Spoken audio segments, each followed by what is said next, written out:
Boy, it is a beautiful night to get a little fence work done. Of course, we have an audience. It's always fun for that. So when I built these fences years ago, I used a lot of wooden fence posts. I said, you know, I'm going to do traditional and I'm going to use the wooden posts. And for the frost we have around here, what a stupid idea that was. Did not work very well. Now, we're not doing barbed wire here, it's just electric, so you don't need nearly the tension on it. But I'll show you what we have going on. So me being gone most of the summer up to the woods cutting timber, I have a lot of corner posts to do and revamp. We're going to swap them out with some metal stuff. You can see we don't have nearly the amount of cows that we used to. Not nearly, but I want to revamp all this stuff just a little bit. We have a post there, it's got to come out. Got that set up, we're going to replace. And I'd like to rebuild this lane all the way up through, get fresh wire on it, all that good stuff. So let's see how far we get tonight. Now, nice thing about T-posts, they drive super easy. Usually an electric wire doesn't really stretch them too much.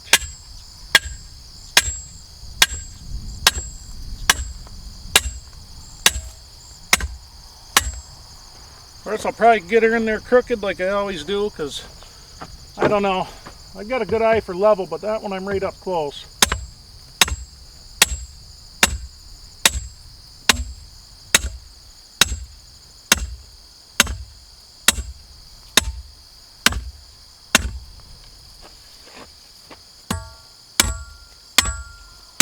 Now they make a post driver that's a lot easier for this.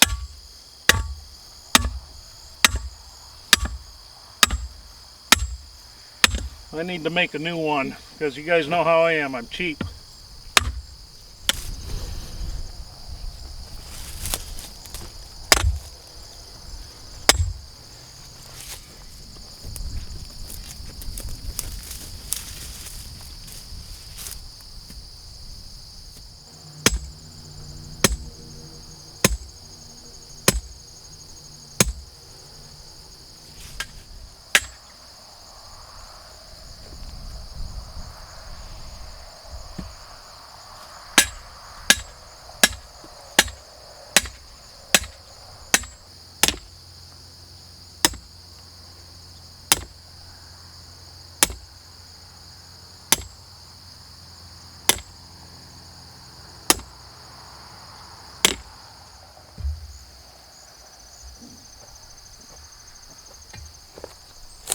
Come on, get out of here. Come on. Come on, get out of here. Come on. Beat it. Beat it. Come on.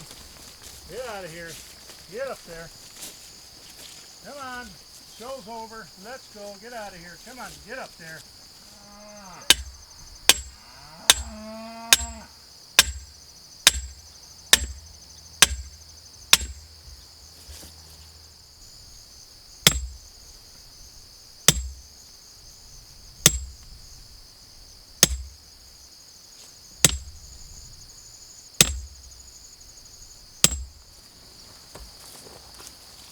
Come on, get out of here. Come on. Get up there. Come on. Come on, get up there. Come on, get up there. Come on, get up there. Go. Let's go. Get up there.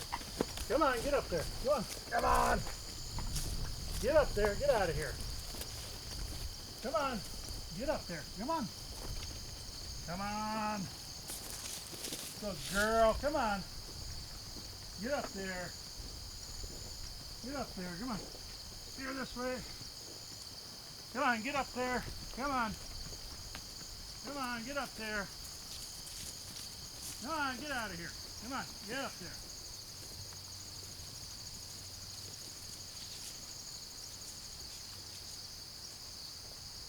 Bunch of curious Georges.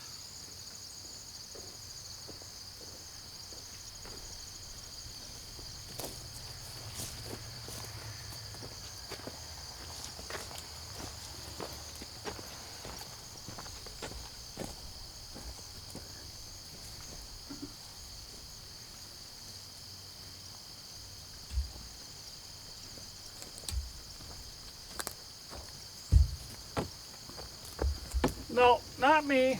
Not me. I'm busy. Come on, get out of here. Come on, get up there. Come on. Come on. Get up there. Come on. Come on, get up there. Come on. Get out of it. Leave her alone, you shithead. Come on. Get up there. Come on. Hey, Don Juan. Come on. Nope, nope, nope, nope, nope, nope, nope, nope. Good girl. Come on. Get up there. Come on. Yes. Come on. Good girl.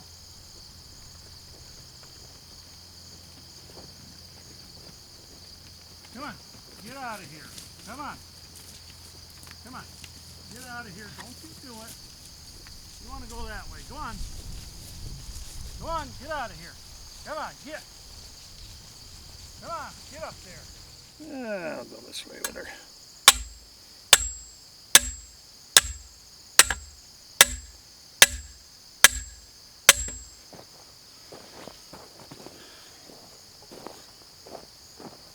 Tipping right in.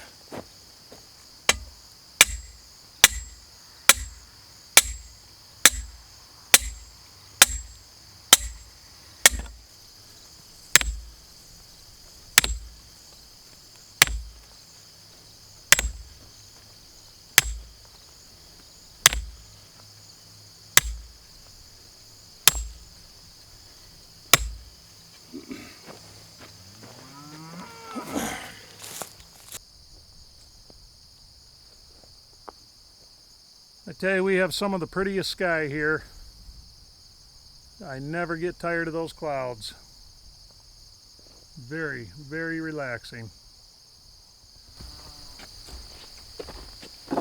Those four-wheelers getting used for all kinds of interesting stuff this year. From hauling logs to, now it's my fencing machine.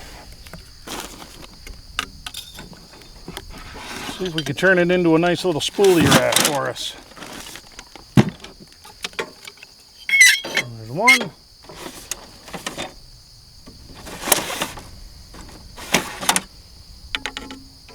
Ooh, some of these older fiberglass posts getting a little splintery.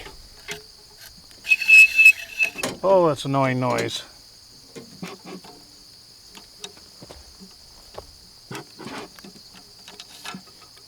So I got a young heifer who's been living in the backyard for over a year. Tonight's her first night in with the cows. She's kind of on the small side. I'm kind of worried about her getting bred. But at the same time, she's kind of right on that border where she's just kind of big enough. So hopefully that all works out. It's one of those deals where I can't keep her in the yard anymore. She's too friendly. And the ones that are too friendly sometimes are more dangerous than the ones that are just a little more aggressive. Usually they'll leave you alone unless you're monkeying with them. A real friendly one, boy, they'll break bones. They won't mean it. You know, they just think they're playing, but they don't realize how much bigger they are than you.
These are usually the style insulators I like on these. I don't like the ones with the flaps because the little flaps, they're actually made for the all the flat, like horse fencing. So what happens with them a lot is those tabs break off, then your fence is down. Now the deer, they knock these off with the fiberglass fence posts a lot. The only plus side to that is that they're fiberglass, so they don't really bend over. And if the wire lays against it, you don't get any shorts, which is really nice. I mean, we have miles of fence here that we take care of on this farm. And it gets really old if you're chasing shorts all the time.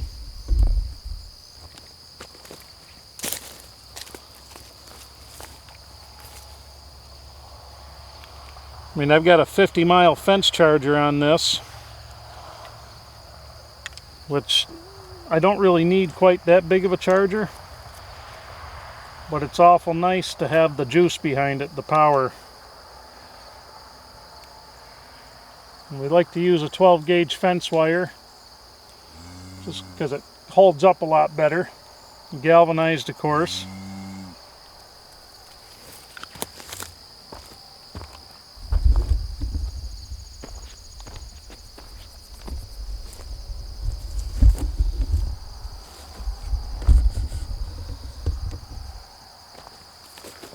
I mean, this farm now altogether, it's about 500 acres between all of us now. And that's a lot of fencing to take care of. So on this farm, there's probably 3 different chargers. There's a couple 100-mile chargers. Mine's a 50-mile. So needless to say, we have a lot of fence. It's a lot of upkeep. But it's worth it if you do it right. You're not chasing animals into the road. And I tell you, cows, they can sense. They know when your fence juice is not on. Which I don't mind them letting them grab onto it a couple times when it's dead. You know, as long as they don't get out. Now everything else is on right now, but these guys will end up doing, they'll rub on it a couple times, sniff it, nose it, say, hey, what's that? Lick the fence post. But they'll try it once when the juice is on, and boy, they learn quick, real quick, not to do that again.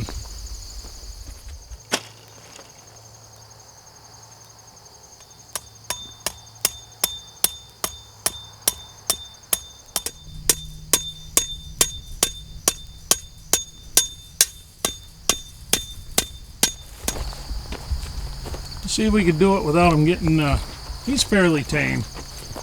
Look how short he is. He is a beautiful, he's going to be huge. Yep, something's in heat. So the one just getting jumped. She just made it to us from my father-in-law's place, but look at the head on him. Now he is a Limousine Angus mix. They carry a lot of beef on the hind end, and they're really docile bulls. Now you can tell I'm not out here as much as I should be. She's a nice animal. She's 2.5. She's going to be a big girl too, but we have some nice animals here. They're not too bad. A couple steers. These guys kind of hang out together, these two. That one's got a little Holstein. That one's mostly Angus. You look at the difference in those hind quarters between them and the ones mixed with the oh, help me out here, with the Limousine. Huge difference. Yeah, like I said, I guess maybe he's a little over a year now. Maybe 14 months, maybe. Yeah, he's going to be a bruiser. I mean, even right now, he's probably pushing 900, 1,000 pounds, and he has a lot of growing left to do. She's about a 2.5-year-old. This one here is about the same age of that bull. And she's not sure what to do. She's brand new out here. Of course, she's scared to death. I don't blame her. She's lived in the backyard. She's pretty much a pet. No, get away from there. I want you thinking that's not live. I'm just getting you used to the wire. Come on, Pumpkin, get out of there. That's what the kids named her, Pumpkin. I don't know, can't have nothing. Hard to feel like a man when you're screaming for Pumpkin out the back door. I generally don't name them unless we're going to eat them. The better you know them, the better they taste. Hey there. Hey, Tuffy. Of course, this one is my father-in-law's pet. This is his favorite girl. And I tell you what, when you can pet them like that, and you can't eat the insulators. Yeah, you good girl.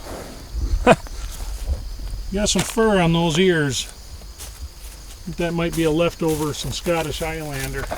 No, don't go under that wire. Go on.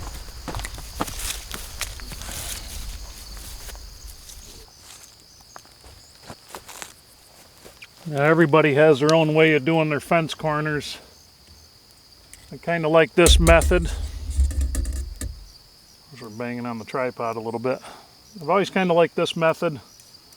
You know, it takes a little experimentation when you're doing this stuff to kind of get your own style. And different things works for everybody. Big thing is I like really good connections at this point. So I'm not going to rely just on this little loop here, because over time, as that corrodes, you're going to get a bad connection on that fence. I usually take it and do a few wraps around, which can be a pain in the ass if you're trying to tighten the fence and you've got to unwrap all this. But at the same time, I find that I get really good connection on the fence. And you have these little corner insulators here. They work really well. And I don't mind that sticking out there at all, because sometimes your cows will get curious and they'll go to sniff that and it'll zap them. Now, I know it sounds cruel, but I've been hit by an electric fence a lot in this lifetime, and I'm still here. But it's just as much for their own safety as anybody else's. You know, they get out on the road or something like that, get hit. I mean, chances are you're going to have to put them down, and then you have the good chance of running a lawsuit. So you have to keep your fences good.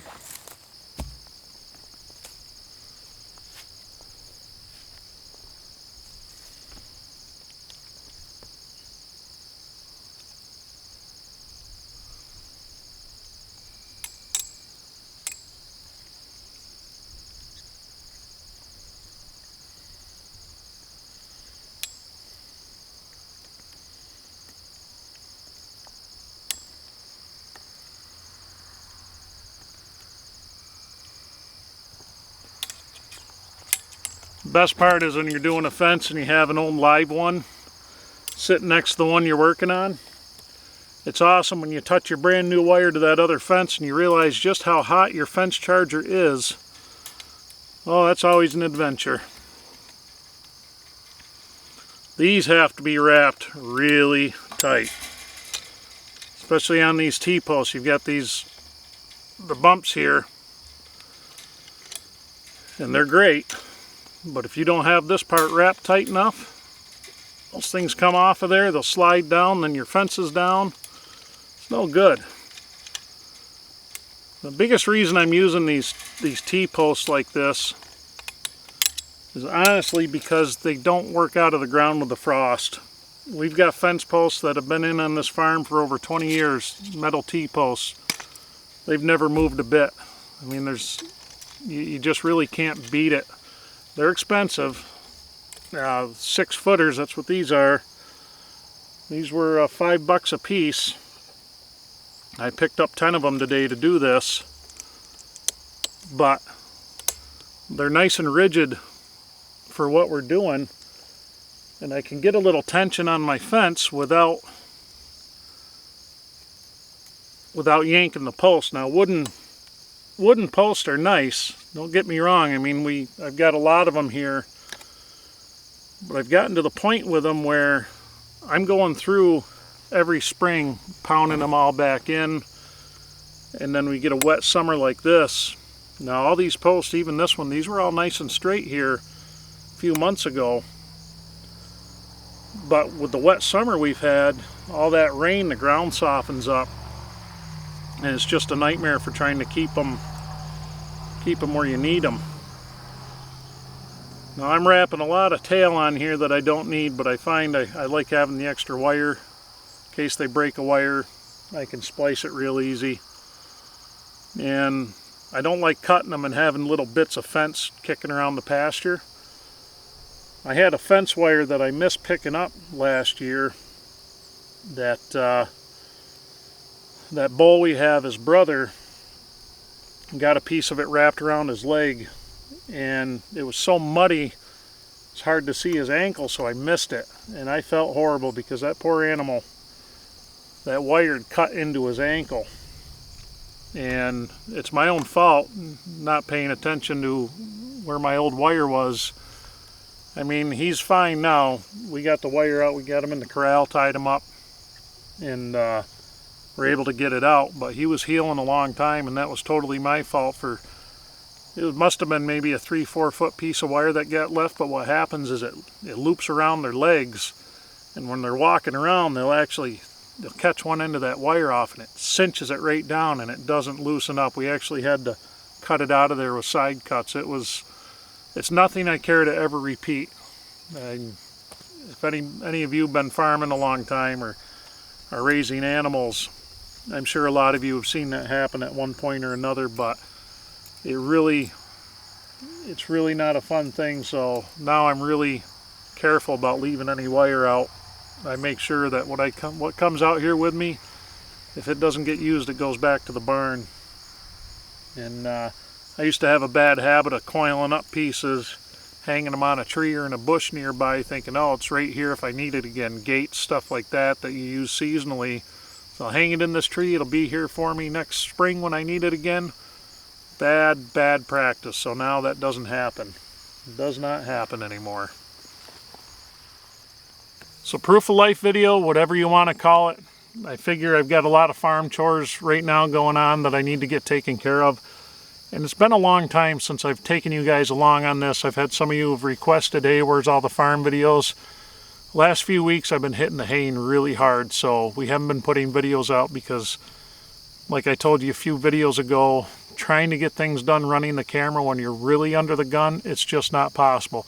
It sucks because it doesn't do anything for my bottom line, and you start seeing the view counts just bottom right out because you haven't put anything out in a while. But at the same time, there's certain things that is just more important at the time. And so believe me, I don't like not getting videos out. I enjoy doing it quite a bit, but we're gonna have a lot of videos coming up with stuff like this. We'll get better with it. This is just a quick one after work on a Friday night, just so you guys know everything's okay. It's not like that one time where you guys didn't hear from me for a couple weeks and I was in a hospital bed, you know. It's not like that. It's just trying to get a lot of stuff done. So hope you guys enjoyed this one, and I'll catch you on the next one.